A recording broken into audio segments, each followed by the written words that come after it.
Bom, vamos dar início à apresentação dos capítulos 4 do Dogma e Ritual da Alta Magia. Os capítulos que vão ser trabalhados vão ser o capítulo 4 do Dogma, o Tetragrama, e o capítulo 4 do Ritual, a Conjuração dos Quatro. Eu acredito que a apresentação não vai ser muito longa. Eu acho que deu para dar uma resumida sem perder o conteúdo dos capítulos. Então, acho que a gente não vai demorar muito nessa apresentação. Eu separei aqui um trecho do livro que é o seguinte: há na natureza duas forças que produzem um equilíbrio, obedecendo os três tão somente a uma única lei.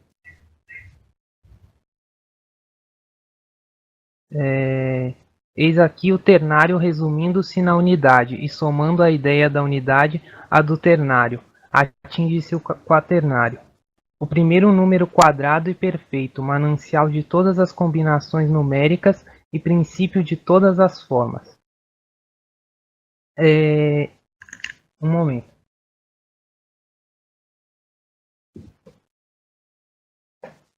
Eu coloquei aqui a figura do tetragrama, o nome divino, um dos nomes divinos de Deus, e eu vou colocar a explicação do que seria cada uma das letras.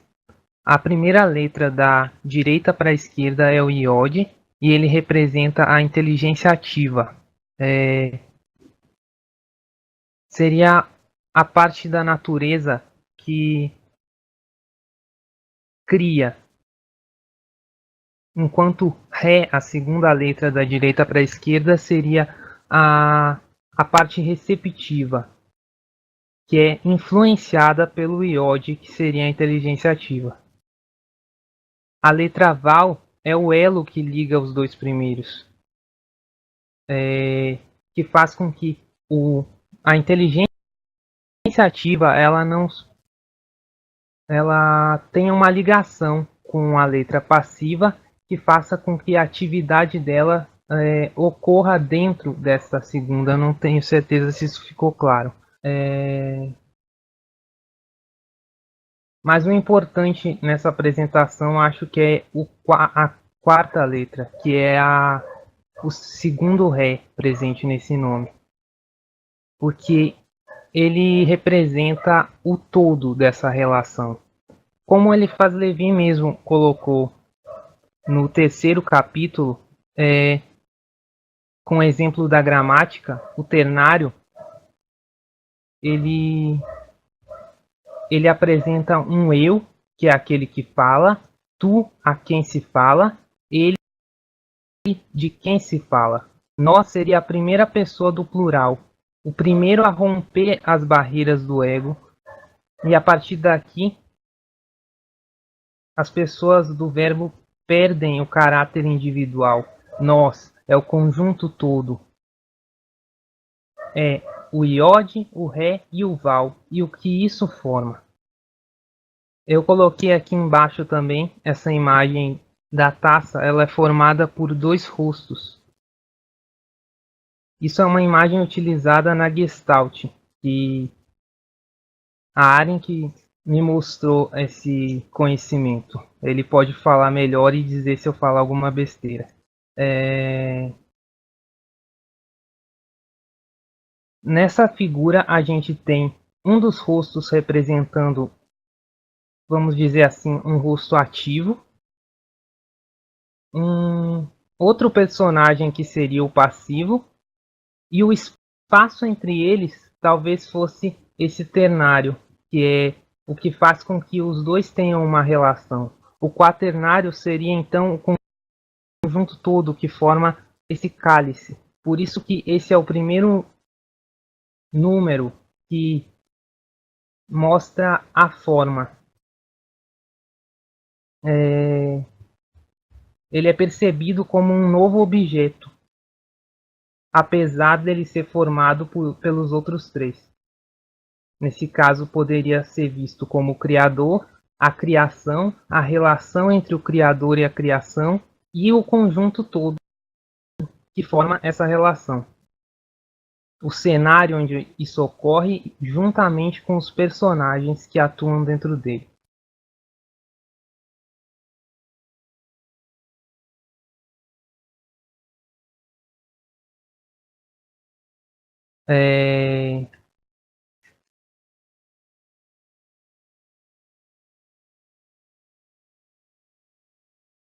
Um momento.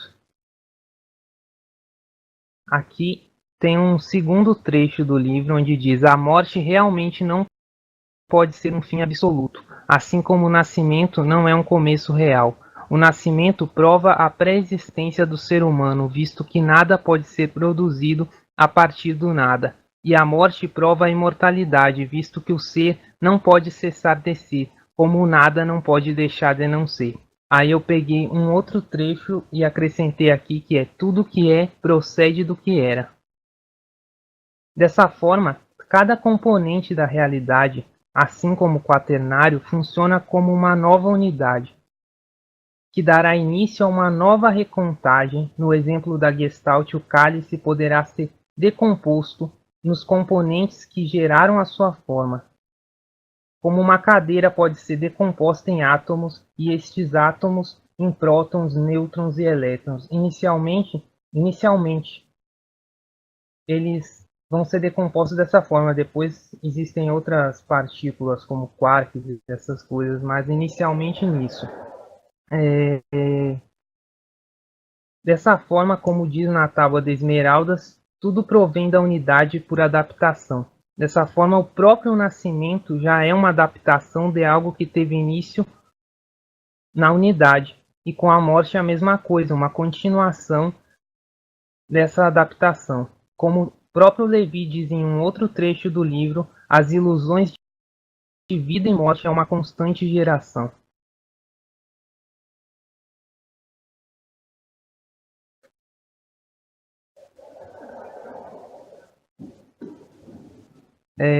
Uma outra coisa,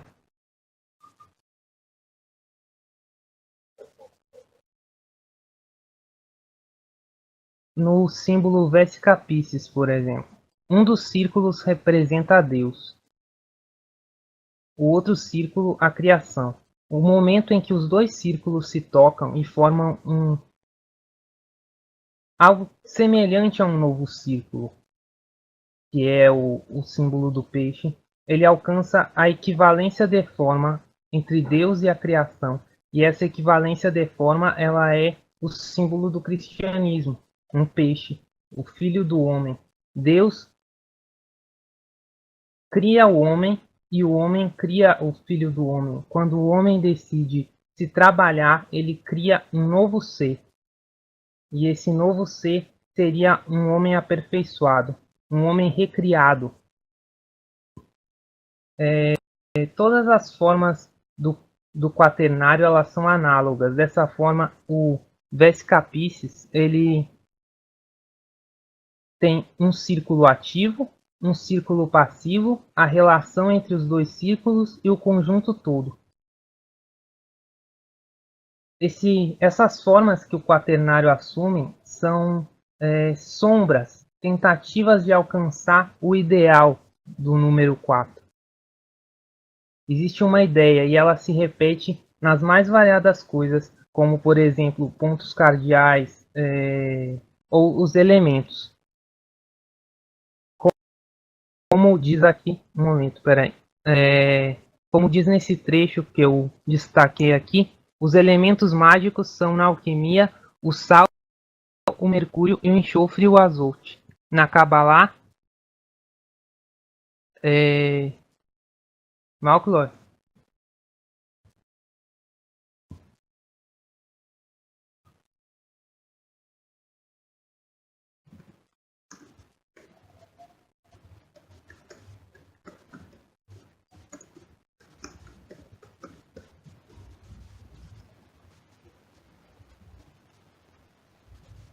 Ok. Repetindo, os elementos mágicos são na alquimia o sal, o mercúrio, o enxofre e o azote. Na cabala, o macroprósopo, o microprósopo e as duas matrizes. Nos hieróglifos, o homem, a águia, o leão e o touro. Na física antiga, segundo os termos e as ideias vulgares, o ar, a água, a terra e o fogo. Sabe-se em ciência mágica que a água não é a água comum, que o fogo não é simplesmente o fogo que arde, etc. Essas expressões ocultam um sentido mais elevado.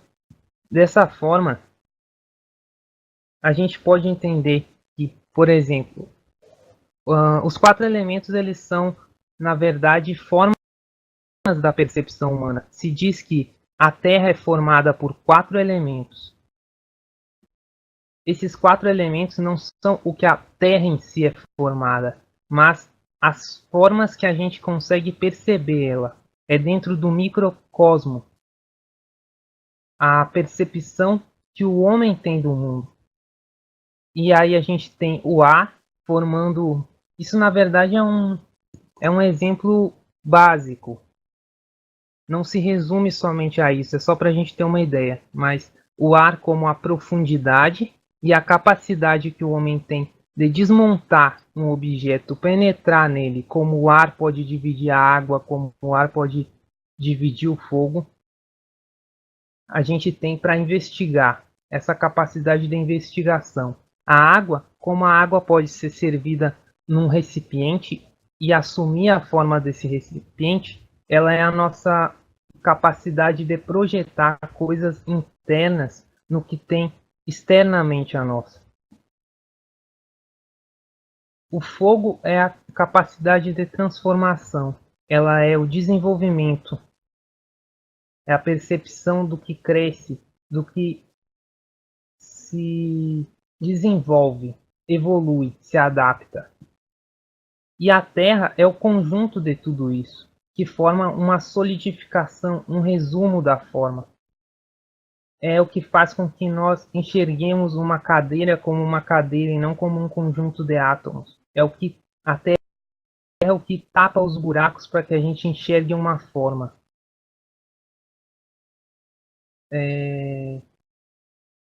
Quando a gente consegue sair um pouco dessa visão solidificada do elemento terra, a gente consegue ver esses elementos um pouco apartados e a forma como eles agem na natureza.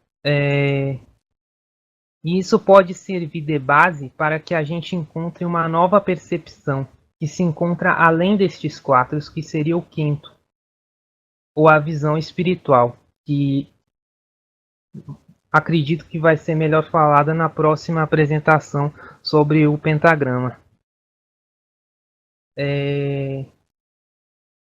Essa visão ela é obtida pelas iniciações elementares.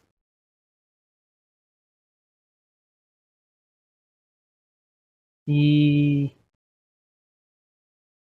como Eliphas Levi diz, a gente passa por iniciações, onde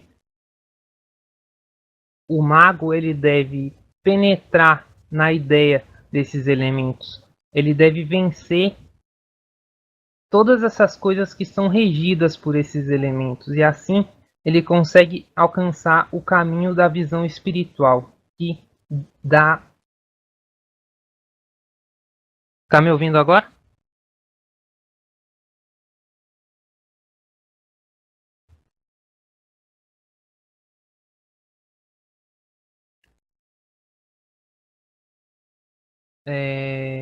Então, continuando, quando a gente consegue então apartar essas ideias dos elementos e através das iniciações a gente consegue penetrar nelas e dominá-las, a gente consegue alcançar a visão espiritual, um novo tipo de percepção que transcende a visão comum.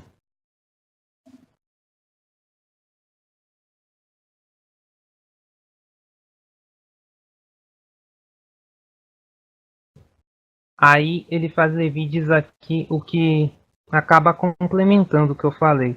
De fato, os quatro elementos nada mais são que instrumentos de suporte na segunda vista.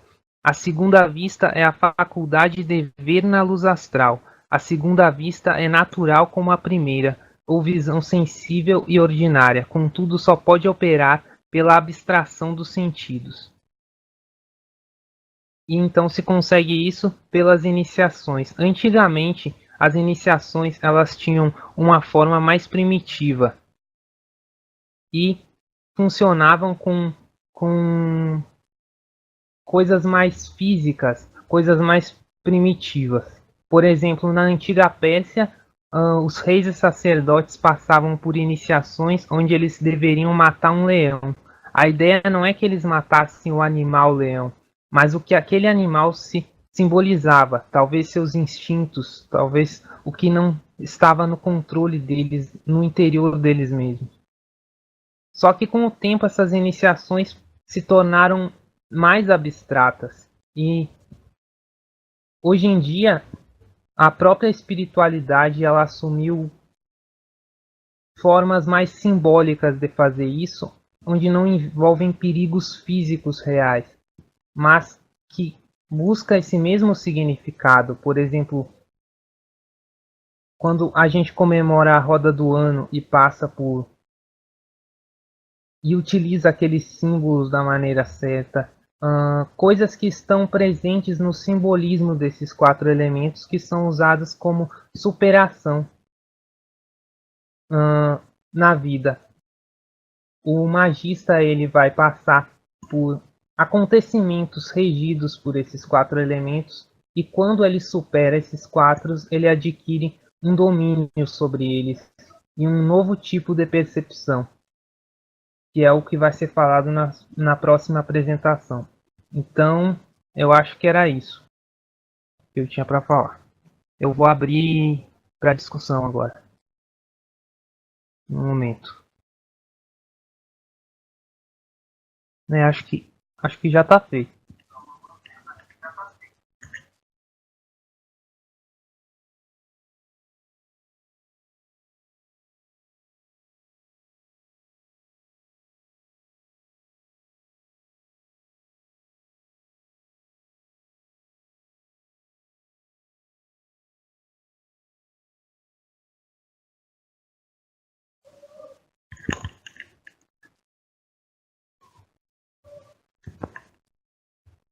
Pessoal? Bem, gente, eu gostaria que os demais começassem, porque nas últimas apresentações eu tenho falado bastante, e aí eu gostaria que os demais começassem para que eu pudesse depois fazer algumas considerações. É importante que a maior parte das pessoas, o máximo possível, participe colocando suas ideias, aquilo que entendeu, até porque a ideia de fazer em grupo é que todos possam discutir aquilo que aprenderam do que leram. Né? Então eu peço que todos comecem com as suas explanações, cada um, obviamente, com aquilo que lhe chamou mais atenção. Não precisa explanar, mas aquilo que lhe chamou mais atenção no tema abordado, para que a gente possa dar seguimento a algumas pontuações importantes sobre o tema.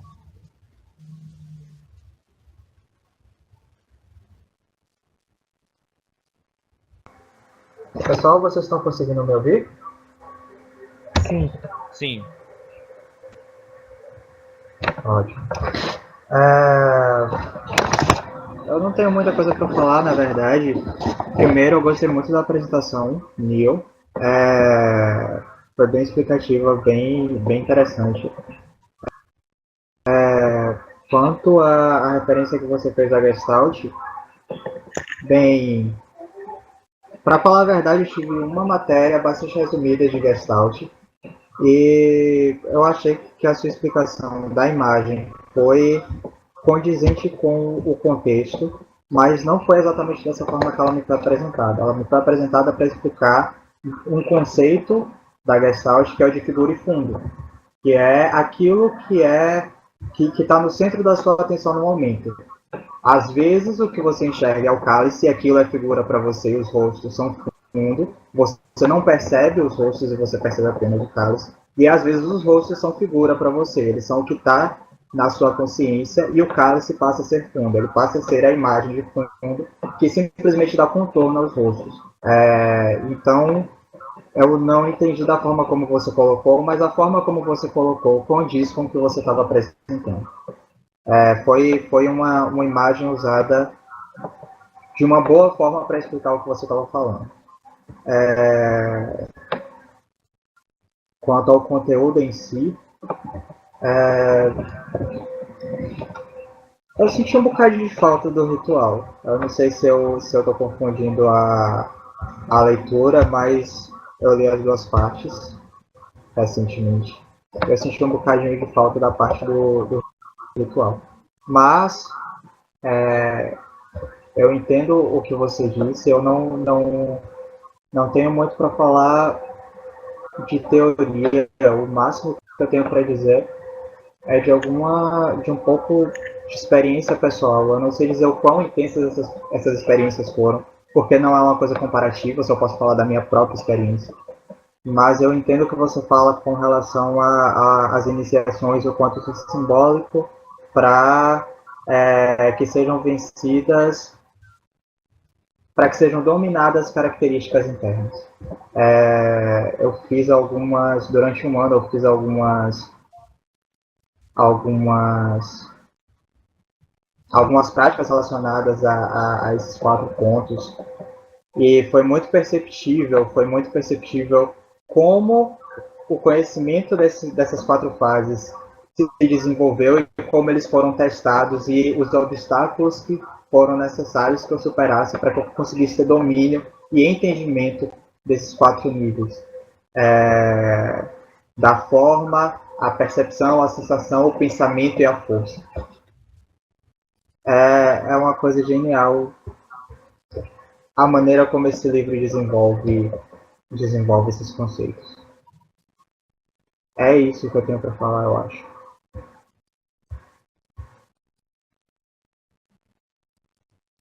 Os demais, Ronin, Ansato.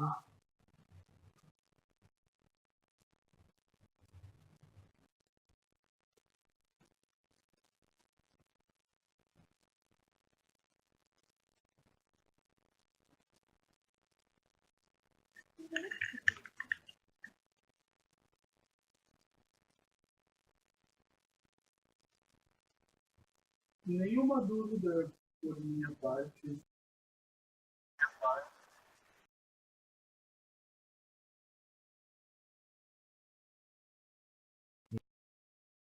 Nada chamou a atenção de vocês? Foi mais. Entendi que dúvidas não existiram, mas nada que chamou a atenção de vocês na leitura do texto? Não, o que eu achei interessante mais foi a colocação sobre a parte da subjetividade dos desafios que são apresentados na. Peraí que tá complicado, porque tá aparecendo a minha voz duplicada, tá confundindo a mente. Mas sobre todo mundo bloqueia o microfone, por favor, pessoal. Dos desafios que são apresentados nas iniciações. Tipo, como se isso se revelasse da forma, tipo, hoje em dia seria impossível algo um pouco mais selvagem ou rudimentar, como era antes, e, tipo, como se aplicasse da maneira... Tipo, como se evoluísse junto com os costumes e as coisas que se tornam, sei lá, meio... palavra para isso... obsoletas para essa época de agora, como se tipo pudesse ser apresentado um desafio dentro de um ônibus ou tropeçando na rua, alguma coisa assim, e fosse equivalente a matar um leão ou alguma outra coisa do tipo, mas sei lá, minha única observação, a parte mesmo que me levou a refletir um pouco foi isso. Não sei se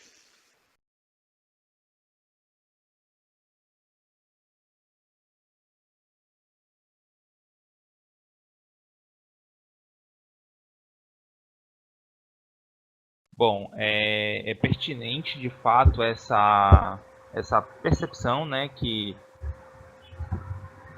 os ritos, né, e as práticas elas se adaptam ao tempo e de acordo com cada momento histórico novas coisas vão sendo exigidas daquele que busca, né, daquele que trilha o caminho da evolução. Obviamente, hoje não é possível para alguns, por exemplo, matar leões ou subir uma montanha, como é colocado no próprio livro, né? Enfim, andar sobre o abismo.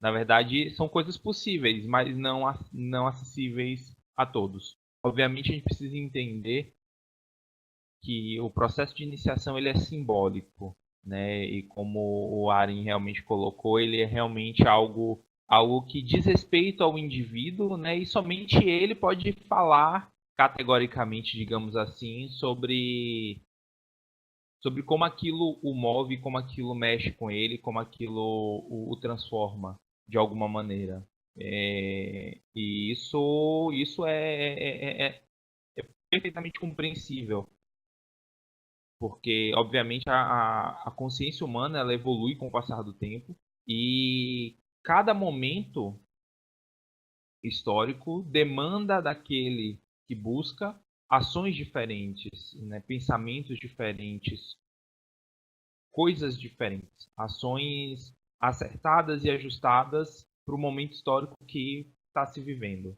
Então é perfeitamente plausível e coerente à observação. Mas o que fica, e que eu acho que é mais importante sobre esse processo da iniciação, né, pulando um pouco, queimando um pouco etapas aí, falando mais do ritual até do que do dogma, mas o intuito de que aquele que vai utilizar essas forças elementais, e aí eu vou abrir um pouco depois sobre as forças elementais, mas é que ele não esteja sujeito nem às fraquezas, né, e que seja senhor também das virtudes desses elementos. Lembrando que não são os elementos físicos, né, como o próprio texto disse, não é a água comum né, que nós nos relacionamos, não é o fogo que arde nas fogueiras, nas velas, enfim, mas abstrações desses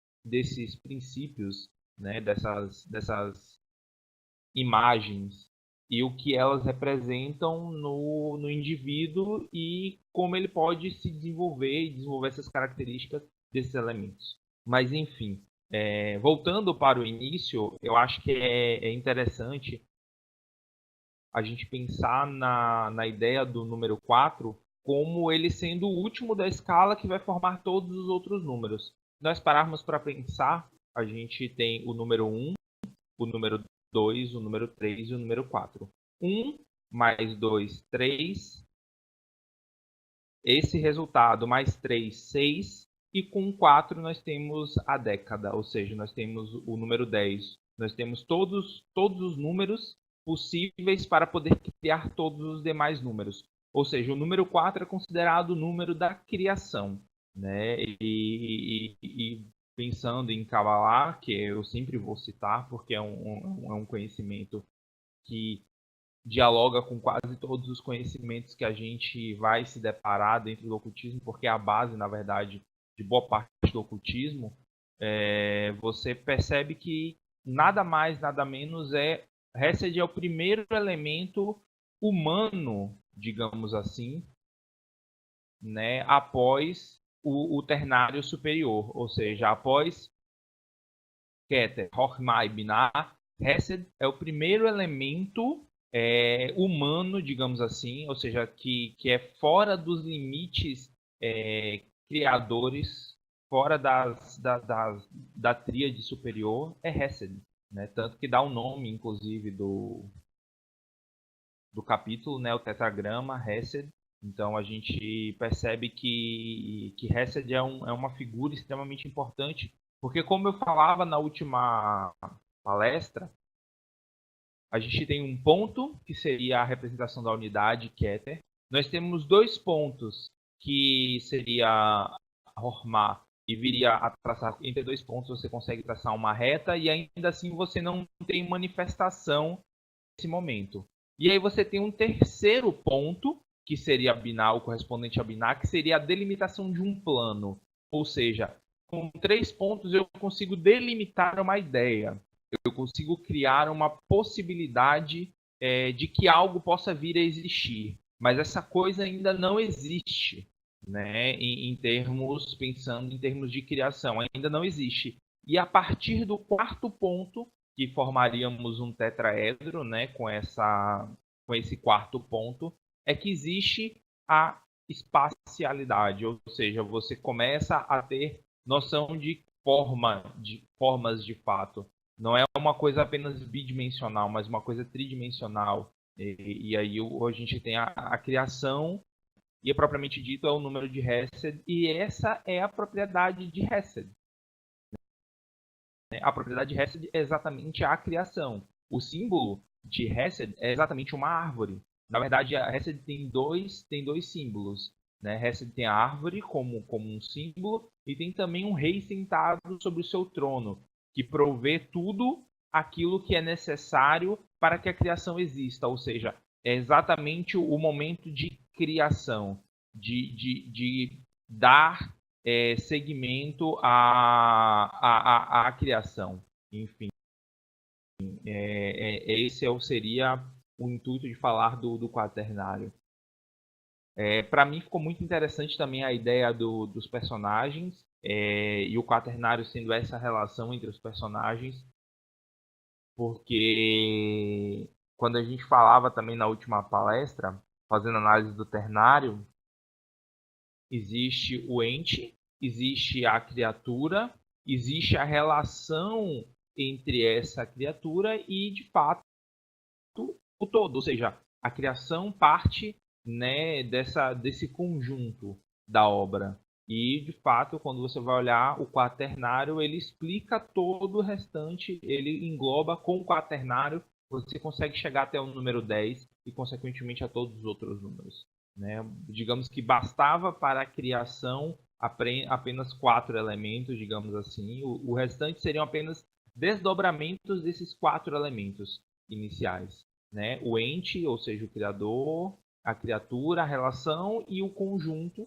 que é formado pelo quarto elemento, que seria o próprio conjunto. E eu achei interessante essa abordagem. E aí me lembrou muito também o conceito da constituição septenária do homem. Se você for parar para pensar, você tem os 3 elementos superiores da constituição septenária do homem, né, que é Atma, Budi e Manas, ou seja, a vontade, o sentimento e o pensamento superior. E quando você vai para os corpos inferiores, você tem exatamente o que? 4 corpos, né? O físico, o energético, o emocional e o mental superior. Ou seja, 4 seria a representação. Toda vez que você for ver uma representação quaternária dentro dos estudos filosóficos e da maioria das filosofias, o 4 sempre vai estar relacionado à materialidade, à criação, aquilo que é criado,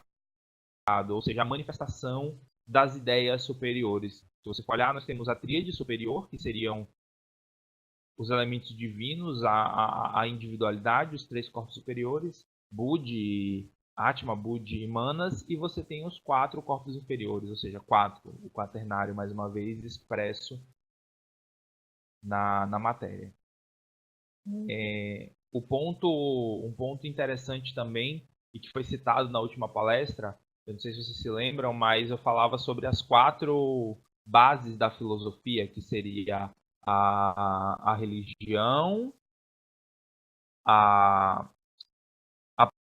política, a arte e a ciência. 4 elementos que juntos, numa base quadrada, ou seja, uma pirâmide de base quadrada, que juntos formariam, você chegaria no ápice da sabedoria, ou seja, seriam 4 virtudes que estão na manifestação e que nós precisamos reuni-las para alcançar a sabedoria. E engraçado que as bases dessa pirâmide são triângulos, ou seja, tríades.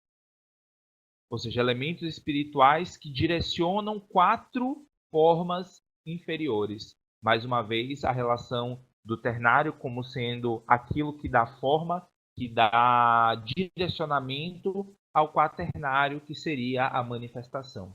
Mais um ponto interessante que me ocorreu também nessas análises.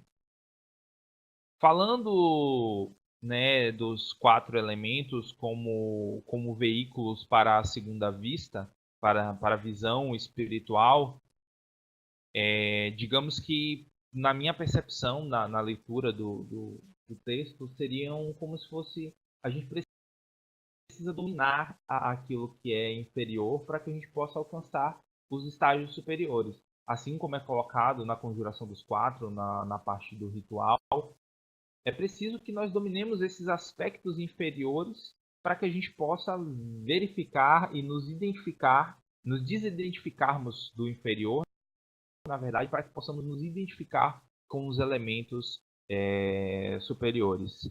Eu senti falta, de fato, assim como Aren, né, um pouco mais de destrinchar um pouco mais o ritual, assim como também senti um pouco de falta de destrinchar um pouco mais os elementos do dogma, né, porque nós temos aqui também o dogma, ele não cita apenas o tetragrama, né, do Yod Revoré, ou Yod Havá, como alguns chamam, mas também ele cita outros tetragramas como o tarô, né, que é alfa, ômega, né, tarô, rota, enfim, que os gnósticos utilizam, e também como o tetragrama da cruz, né, o INRI, Jesus Nazareno, Rex of Judeus, né, ou seja, Rex Judeus, Rex of Judeus, não, Rex Judeus, né, ou seja, Jesus Nazareno, Reis dos Judeus, que seria a placa que está sobre a cruz, né, de Jesus, e que tem seria um outro tetragrama onde se mostra,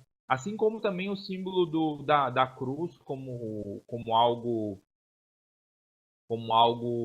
que representa a materialidade, representa exatamente a manifestação. Ele cita como sendo os 4 pontos cardeais astronômicos, e isso na página 73, né, lá do material que a gente disponibilizou. Os 4 pontos cardeais astronômicos são relativamente a nós o sim e o não da luz, ou seja, seriam o negativo e o positivo da luz, né? A luz seria, né, o Oriente e o Ocidente, e o sim e o não do calor, né, que é o sul e o norte, ou seja, numa parte você tem calor, na outra você não tem calor. E isso seria uma representação da cruz, e que seria uma representação do quaternário. Mas no mais eu achei bastante interessante as abordagens. Eu gostaria realmente que os demais lessem um pouco mais, né, anotassem as coisas que acham importantes, porque, como eu já coloquei algumas vezes, esse trabalho não é somente para nós, né? Tem as pessoas que acessam essas palestras, tem as pessoas que buscam esses conhecimentos, inclusive hoje, o Aren não me deixa mentir, é uma das pessoas que a gente conhece no grupo de estudo, viu eu estudando, revendo, na verdade, a última palestra, e aí nos solicitou, inclusive, o acesso a esse material, a essas palestras que nós estamos estudando, né? Inclusive, ela terá acesso a essa palestra que nós estamos falando exatamente dela. Então, é importante que a gente tenha um pouco de mais de anotar mesmo, utilizar como técnica de estudo mesmo, anotar as informações para que a gente possa discutir posteriormente. Outro ponto importante também da conjuração dos 4, e que eu gostaria de fazer um adendo aqui, são as orações dos elementos. Eu não me recordava, né, dos elementos não, dos elementais, na verdade, eu não me recordava, mas essas orações foram utilizadas nos trabalhos celtas que a gente realizou no grupo de estudo que a gente participa, né, no grupo de estudo físico. E são, de fato, muito interessantes porque elas buscam captar aquilo que cada elemento traz, né? As virtudes, as potencialidades que cada elemento nos traz, né? É algo bem interessante. E aí, lendo sobre os elementais, me ocorreu também um trecho da palestra da professora Lúcia Helena Galvão sobre os elementais, né? Ela está fazendo um estudo sobre a obra O Caibalion, que eu vou ter a oportunidade de disponibilizar posteriormente no fórum, mas ela dando a explicação do que seriam os elementais. E eu acho que é muito importante e oportuno citar nesse debate o que seriam os elementais. Os elementais, a gente tenta entender um pouco o que são essas forças, enfim, o que são os elementais. E os elementais nada mais são do que as inteligências que auxiliam os processos evolutivos. Como assim? Parece um pouco curioso que muitas coisas aconteçam no mundo ao mesmo tempo e todas elas sigam uma lógica. Por exemplo, quem é que diz, por exemplo, para as plantas crescerem, né? O que faz as plantas crescerem? A gente sabe que existe um impulso vital dentro das plantas e que fazem elas crescerem, mas a organização que elas apresentam é algo, digamos assim, estupendo. É algo que a gente para e pensa, não é possível. Tem uma lógica organizando isso, né? Tem uma lógica por trás de tudo isso e as inteligências por trás desses processos da planta crescer daquela forma, dos animais seguirem determinadas direções, das correntes de ar para chover em determinados locais, para que se faça frio em determinados outros locais, enfim, essa lógica que se estende por toda a natureza, ela precisa de que inteligências estejam agindo sobre a matéria bruta para que ela se execute, né? Para que os desígnios do Criador se executem. E aí a gente vai falar um pouco sobre isso em algum outro momento, tenho certeza. Né? Existem seres, os ministros do Criador, e aí a gente fala dos seres que alcançaram um patamar evolutivo diferenciado e que regem esses seres menores. Né? Esses seres maiores seriam os Devas, né? Para a mitologia aí hindu, seriam os Devas, mas que organizariam esses seres menores que viriam a ser os elementais. Essas microinteligências que fazem as coisas acontecerem de maneiras apropriadas, de maneiras adequadas, né? Existem é muito interessante como o corpo humano, por exemplo, se desenvolve dentro do ventre materno. E o que é que organiza? O que é que faz com que isso aconteça? Alguns dirão que seria o processo evolutivo, da evolução, mas, por exemplo, o que foi que fez aquelas moléculas desorganizadas naquela sopa primordial se organizarem nas formas de vida unicelulares e que deu a origem a todo esse sistema de vida, né, que nós entendemos? Existe uma inteligência por trás de tudo isso. E é claro que essas microinteligências que agem cada uma de acordo com o seu propósito e com o seu princípio evolutivo alcançam um patamar diferenciado de construção. Né? Então, essas microinteligências, elas são os elementais. Dando uma explicação, né, um pouco aí rebuscada e de fato algo bem abstrato para a gente poder entender de alguma forma, mas os elementais nada mais são do que essas microinteligências que respondem aos desígnios do Criador, obviamente, né? Porque o Criador ele tem um certo grau de, apesar de estar presente em toda a criação, né? Ele deixa a criação desenvolver-se por suas próprias leis. Só que é preciso inteligência para determinadas coisas acontecerem. Por exemplo, é preciso inteligência para construir um prédio. Né? Existe uma inteligência para construir um prédio. Mas quem foi que construiu o corpo humano, por exemplo? Né? Quem foi que construiu o corpo das plantas, né? O corpo dos animais? Então, existem inteligências por trás desse processo, né? Inteligências maiores que direcionam, essas inteligências menores que executam e que seriam os elementais. Então, toda vez que você acende, né, uma vela, por exemplo, existe o processo de combustão, mas por que que a vela acende, queima devagar e ela não explode? Por que não faz com... Porque, sabe, esses pequenos porquês que a gente não compreende, na verdade são inteligências, né, que organizam e estruturam a realidade de forma que tudo possa acontecer da maneira que foi projetado pelas inteligências superiores e pela inteligência superior, que seria o nosso Criador. Bem, é isso que eu queria acrescentar, né, à palestra. Peço desculpas por falar demais, eu sei que às vezes eu exagero, mas eu creio que isso seria o suficiente, né? A gente tem aí o próximo tema que tratará do pentagrama, né? E é importante que a gente possa ter a oportunidade também de trazer outras informações. Ok? Mais alguém quer acrescentar alguma coisa acerca do que foi dito, do que foi colocado por mim? Ou lembrou de alguma coisa que gostaria de acrescentar, alguma coisa que já leu em algum outro lugar? Por favor, fiquem à vontade.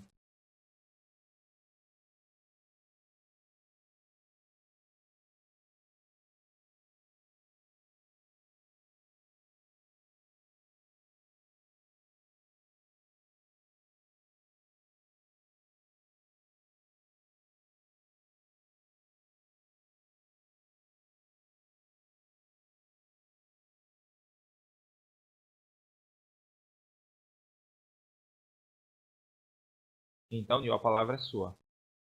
Pode encerrar e enfim, fazer suas considerações para que possamos encerrar. Bom, estão me ouvindo? Sim. Sobre o que o Aren falou, sim, aquela imagem eu usei mesmo só para ilustrar o que eu ia falar. Eu não tentei procurar o significado dela dentro da Gestalt, entendeu? Foi só porque eu achei que ela combinava com o que eu queria passar. No mais, eu gostaria de ter falado mais sobre algumas coisas, mas foi isso que eu consegui compilar até o momento. E também não consegui elaborar uma coisa muito grande sobre o ritual. Eu achei que, assim como houve nas outras apresentações, a questão do ritual, por ser uma coisa mais prática, muito dela já está incluso no dogma, então eu acabei deixando pouco conteúdo nessa parte. Mas eu acho bom também que dá para as pessoas que leram e que chegaram a ideias sobre isso podem colocar isso na discussão depois, então acaba virando uma troca de ideias interessante. De minha parte era isso.